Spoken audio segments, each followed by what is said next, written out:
Magandang araw po sa inyong lahat. May bago na naman tayong weather update na nakabatay sa pinakahuling ulat ng Pag-asa hinggil sa ating binabantayang si Tropical Storm Ramil na may international name na Fengshen. Base sa Tropical Cyclone Bulletin number 16 ng Pag-asa issued at 8 a.m. October 19, 2025, huling namataan ang sentro ni Ramil sa karagatang sakop ng Mauban, Quezon.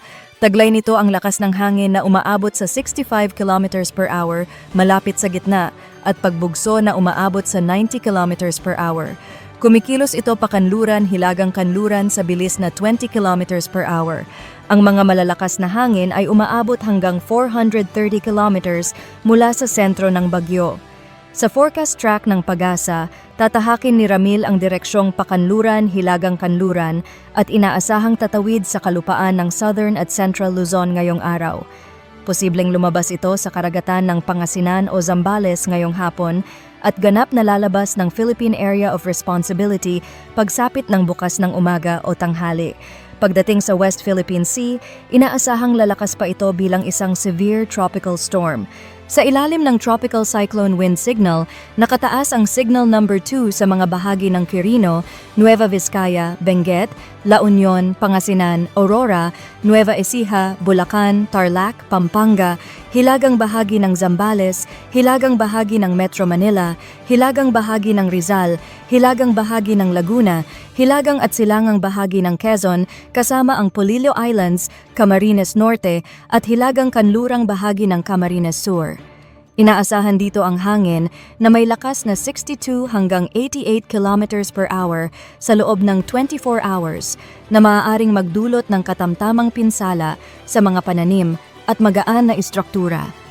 Nakataas naman ang Signal number 1 sa iba pang bahagi ng Luzon, kabilang ang Cagayan, Isabela, Abra, Kalinga, Ifugao, Ilocos Norte, Ilocos Sur, Bataan, Cavite, Batangas, Mindoro, Marinduque, Romblon at Bicol Region.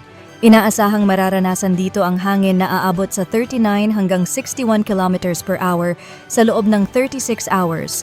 Ayon sa Pag-asa, makakaranas ng moderate to heavy rains ang malaking bahagi ng Luzon at ilang bahagi ng Visayas, lalo na sa Bicol Region, Aurora, Quezon Province at sa Central Luzon. Asahan din ang posibleng flash floods at landslides, lalo na sa mga mababang lugar at bulubunduking bahagi ng bansa. May banta rin ng storm surge o daluyong na maaaring umabot ng 1 to 2 meters sa mga baybayin ng Aurora, Quezon, Camarines Sur, Ilocos Sur, La Union, Pangasinan, Zambales, Bataan, Batangas, Cavite, Marinduque at Occidental Mindoro. Pinapayuhan ang mga residente sa mga coastal areas na umiwas muna sa mga dalampasigan habang may banta pa ng malalaking alon.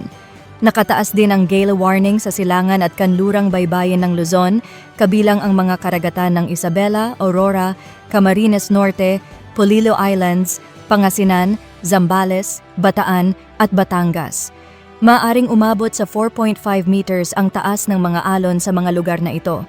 Delikado pa rin ang paglalayag para sa lahat ng uri ng sasakyang pandagat.